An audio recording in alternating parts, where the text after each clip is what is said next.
रायगढ़ राज्य में जग्गी नाम का एक बेहद आलसी, धूर्त और एक नंबर का बदमाश व्यक्ति रहता था। जग्गी हमेशा किसी गरीब का भोजन छीन लेता तो किसी के पैसे छीन लेता। राजा विक्रम जग्गी की हरकतों से बहुत परेशान था, लेकिन जग्गी हमेशा राजा की दयालुता का फायदा उठाकर बच निकल जाता। एक दिन जग्गी एक पेड़ के नीचे आराम कर रहा था कि तभी उसने देखा गांव के मुखिया सुखिया चाचा बड़े सज धज कर राजमहल की ओर जा रहे थे। अरे इतना सच धज के कहाँ जा रहे हो मुखिया जी? क्या राजमहल में कोई दावत वगैरह है क्या? जग्गी की बात सुनकर गांव का मुखिया जग्गी के पास आकर बोला, बिल्कुल सही कहा तुमने जग्गी। क्या तुम्हें नहीं मालूम, राजा विक्रम ने आज पूरे गांव को अपने राजमहल में दावत दी है। किस खुशी में? जहाँ तक मेरी जानकारी है तो आज तो राजा का कोई जन्मदिन भी नहीं है। हाँ, लेकिन आज उनका पुत्र 10 साल का हो गया है। इसी वजह से उन्होंने सारे गांव के लोगों को दावत दी है। 10 साल का हो गया है?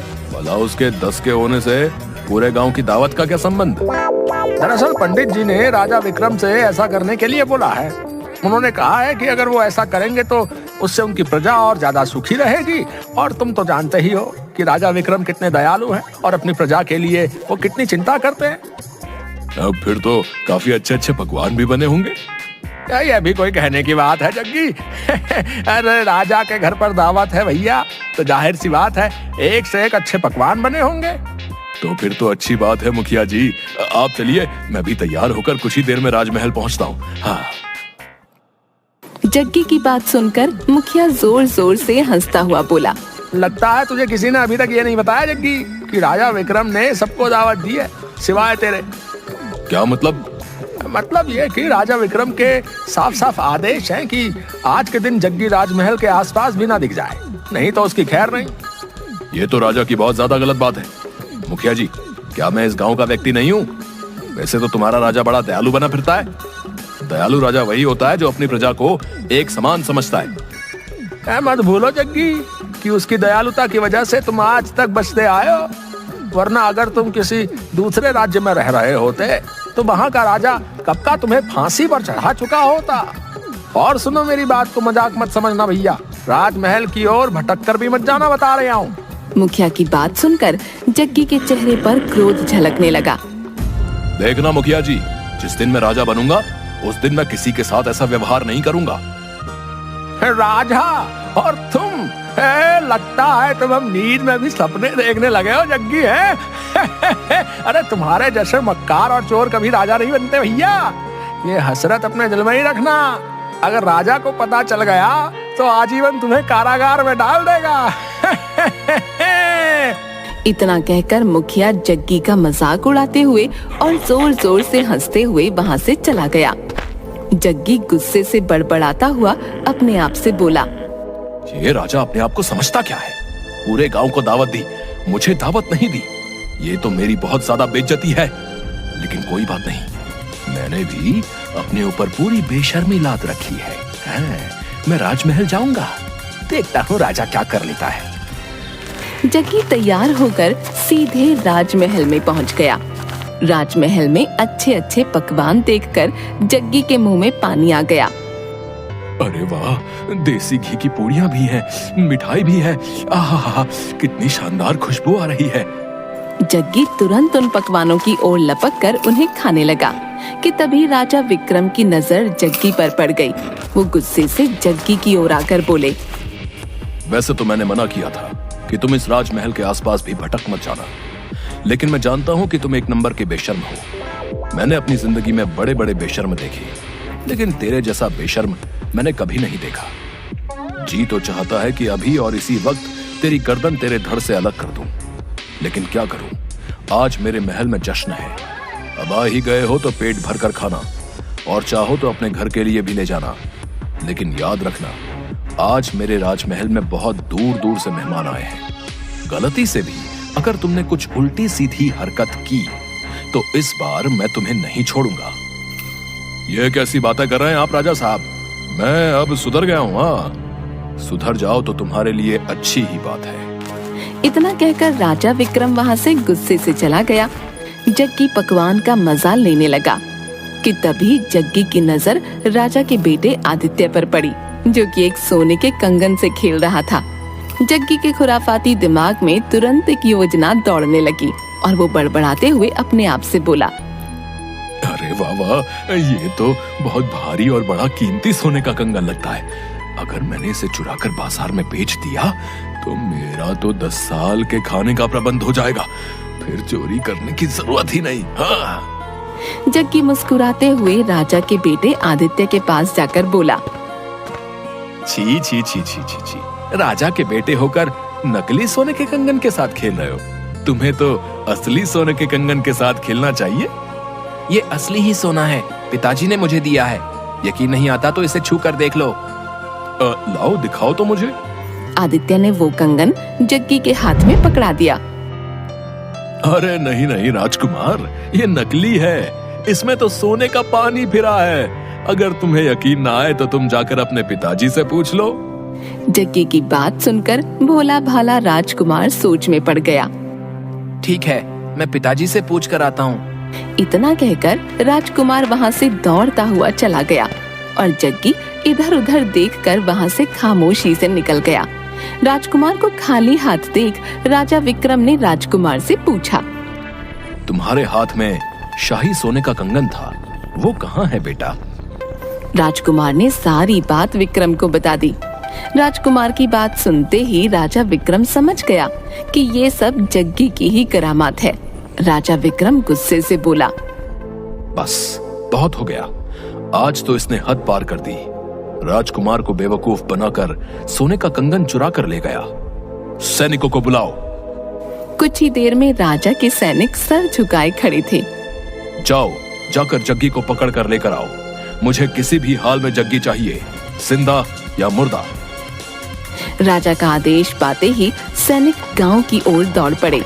इधर जग्गी एक पेड़ के पास उसी कंगन को निहारे जा रहा था कि तभी गांव का एक व्यक्ति वहां पर आकर जग्गी से बोला, अरे जग्गी, इस बार तो तुमने हद पारी कर दी भैया। राजा विक्रम ने तुम्हें जिंदा या मुर्दा पकड़ने का आदेश दिया, समझे? उस व्यक्ति की बात सुनकर जग्गी पूरी तरह से घबराकर बोला, ये कैसी बातें कर रहे हो भैया? राजा विक्रम तो बहुत ज्यादा दयालु हैं। मुझे लगा कि हर बार की तरह वो मुझे इस बार भी माफ कर देंगे। अबे पागल वागल हो गया क्या तू? तूने तो इस बार राजा के घर पर ही चोरी कर ली भैया। तेरी मौत तो इस बार पक्की है भैया, ठोक के बजा के। अब जो है ना, अब तुझे भगवान के अलावा और कोई नहीं बचा सकता भैया। मैं राजा के पैर पकड़कर माफी मांग लूंगा और ये कंगन उन्हें वापस कर दूंगा। अरे बेवकूफ है क्या? राजा इस वक्त बहुत ज्यादा गुस्से में है। अगर तू कंगन वापस लौटाने के इरादे से भी वहां चला गया ना, वो जो है तब भी तुझे जिंदा नहीं छोड़ेंगे। और तो और, अगर तुझे किसी सैनिक ने देख लिया तो सैनिक ही तुझे जान से मार देंगे, समझ गया? तो अब मैं क्या करूं? मेरी सलाह मान तो तू इस राज्य से कुछ महीनों के लिए चला जा। इतना कहकर वो व्यक्ति चला गया। तभी अचानक जग्गी ने देखा कि 3 सैनिकों के घोड़े उसकी ओर दौड़े चले आ रहे थे। जग्गी घबराकर जंगल की ओर भागने लगा और एक घने जंगल के अंदर घुस गया। 3 सैनिकों में से एक सैनिक बोला, वो देखो, वो उस जंगल में गया है। चलो जंगल में जाकर उसे पकड़ते हैं। रहने दे, क्या तुझे नहीं मालूम उस जंगल में भूतों का साया है? ये वहां पर जिंदा तो गया है लेकिन कभी लौटेगा नहीं। समझ लो कि जग्गी ने उस जंगल में जाकर अपनी मौत को खुद चुन लिया है। चलो जाकर राजा को सब कुछ बता देते हैं। सैनिक वहां से चले गए। जग्गी घने जंगल में दौड़ा जा रहा था। तभी अचानक जग्गी एक पत्थर से टकरा गया और वो एक तालाब के अंदर गिर गया। इधर कुछ घंटों बाद अब राजमहल का माहौल सामान्य हो चुका था। राजा विक्रम अपने मेहमानों के साथ बातचीत करने में व्यस्त था कि तभी वहां पर एक अजीब घटना घटी। राजा विक्रम जैसा दिखने वाला दूसरा राजा विक्रम राजमहल में पहुंच गया और राजा विक्रम को देखकर गुस्से से चीखते हुए राजा विक्रम से बोला, कौन है तू बहरूपिये, और मेरे मेहमानों के साथ तू यहाँ क्या कर रहा है? राजा विक्रम की बात सुनकर वहां मौजूद सभी लोग दूसरे राजा विक्रम को हैरत से देखने लगे। राजा विक्रम अपने सामने अपने हूबहू हम शक्ल को देखकर हैरत में पड़ गया। बहरूपिया मैं नहीं, बहरूपिया बल्कि तू है। क्या सबूत है कि तू राजा विक्रम है? तेरे पास क्या सबूत है कि तू राजा विक्रम है? वहाँ सभी लोग ये समझ नहीं पा रहे थे कि कौन असली है और कौन नकली। मैं ही असली राजा विक्रम हूँ। मैं यहाँ पर सुबह से अपने मेहमानों के स्वागत और सत्कार में लगा हूँ। अगर तू असली राजा है तो फिर दिखा वो शाही कंगन जिसे जग्गी झूठ बोलकर मेरे बेटे से चुरा कर ले गया था। मैंने सैनिकों को जग्गी को पकड़ने के लिए भेजा था, मगर सैनिकों ने मुझे बताया कि वो उस जंगल की ओर चला गया जहां से कोई वापस नहीं आता। इस सभा में सभी लोग जानते हैं कि राजा विक्रम कभी नहीं डरता। तेरे बेटे के सोने का शाही कंगन चोरी हो गया और तू यहाँ पर बैठकर मेहमानों के साथ गप्पे लड़ा रहा है, क्योंकि तू राजा विक्रम नहीं है। इतना बोलकर हमशक्ल विक्रम वो सोने का शाही कंगन निकालकर बोला, सुंदरनगर के वासियों, ये बहरूपिया झूठ बोल रहा है। देखो मेरे पास ये मेरे बेटे का सोने का शाही कंगन है। मैं इसे उस भयानक जंगल से जग्गी को मार कर लाया हूँ। मैं कुछ देर के लिए जंगल क्या गया, इस बहरूपिये ने आकर मेरी जगह ले ली। बस बहुत हो गया। अगर ऐसी बात है तो फिर हमारे और तुम्हारे बीच युद्ध होगा। जो जीतेगा वही असली विक्रम कहलाएगा। दूसरा राजा विक्रम भी राजा से आर पार करने के मूड में था। उसने तुरंत हाँ कर दी और दोनों के बीच युद्ध होने लगा। कुछ ही देर में एक राजा विक्रम ने दूसरे राजा विक्रम को जख्मी करके जमीन पर धाराशायी कर दिया। तभी वहाँ पर एक काला धुआं फैल गया और उसमें से एक चुड़ैल निकलकर जख्मी विक्रम सिंह के सामने आकर खड़ी हो गई।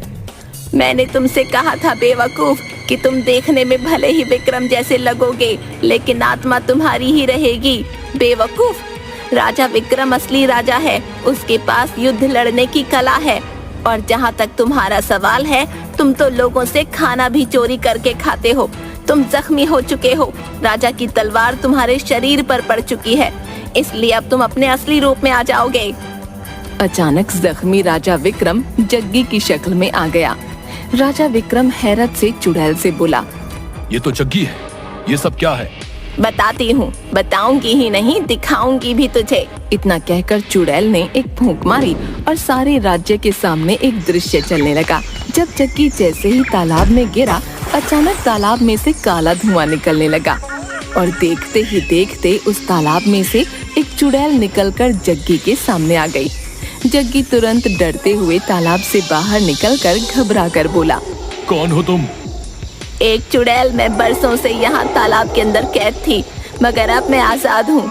बहुत सालों पहले मैं इसी जंगल में घूमती फिर रही थी। मेरी वजह से एक साधु की तपस्या भंग हो गई थी। उसने मुझे श्राप दे दिया और मैं इस तालाब के अंदर कैद होकर रह गई। उस दिन के बाद जब भी कोई इस तालाब के नजदीक आता तो मैं उसे मार देती। क्या तुम मुझे भी मार डालोगी? नहीं, मुझे तुम्हारी वजह से ही आजादी मिली है। मैं उस साधु के सामने बहुत रोई। आखिरकार उसे मुझ पर तरस आ गया। उसने मुझसे कहा कि जब भी कोई धूर्त व्यक्ति हाथ में सोने का कंगन लेकर अचानक इस तालाब में गिरेगा तो तुम इस तालाब से आजाद हो जाओगी। और देखो, मैं आजाद हो गई। बता क्या इच्छा है तेरी? मैं तेरी एक इच्छा पूरी करूंगी। यानी मैं जो कुछ भी मांगूंगा तुम उसे पूरा कर दोगी? हाँ, मैं उसे पूरा कर दूंगी, लेकिन सिर्फ एक ही इच्छा। उस सुंदर स्त्री की बात सुनकर जग्गी बड़बड़ाता हुआ अपने आप से बोला, यही सही मौका है राजा को सबक सिखाने का। उस राजा ने मुझे जिंदा या मुर्दा पकड़ने का आदेश दिया है। अब मैं उसे सबक सिखा कर रहूंगा। मैं चाहता हूँ कि मेरा चेहरा और मेरा शरीर सुंदरनगर के राजा जैसा हो जाए। इसी वक्त जैसा राजा विक्रम है, मैं हूबहू उसके जैसे हो जाऊं, उसके शाही कपड़ों से। जग्गी की बात सुनकर चुड़ैल हंसते हुए बोली, बेवकूफ मानव, इससे तुझे क्या हासिल होगा? जब मेरी शक्ल और शरीर राजा जैसा हो जाएगा तो तुम लोग मुझे राजा ही समझोगे और मैं बगैर लड़े सुंदरनगर का राजा बन सकता हूँ। ठीक है, जैसी तेरी इच्छा, लेकिन याद रखना, तेरा शरीर और तेरा चेहरा, तेरे कपड़े, तेरे आभूषण, सब कुछ सुंदरनगर के राजा विक्रम जैसा हो जाएगा, लेकिन तेरी आत्मा वही रहेगी। ध्यान रखना, अगर तू किसी असली राजा की तलवार के हाथों जख्मी हो गया तो तू अपने असली रूप में आ जाएगा। और देखते ही देखते जग्गी का शरीर राजा विक्रम में परिवर्तित हो गया। अब जग्गी हूबहू राजा विक्रम में बदल गया। जग्गी अकड़ता हुआ राजा के राजमहल चल पड़ा। दृश्य समाप्त हो गया। मैंने इसे चेतावनी दी थी, पर ये एक मूर्ख व्यक्ति निकला। इतना बोलकर चुड़ैल गायब हो गई। राजा विक्रम ने गुस्से से सैनिकों से कहा, ले जाओ उसे और हमेशा के लिए जेल में डाल दो। उसके बाद जग्गी को माफी नहीं मिली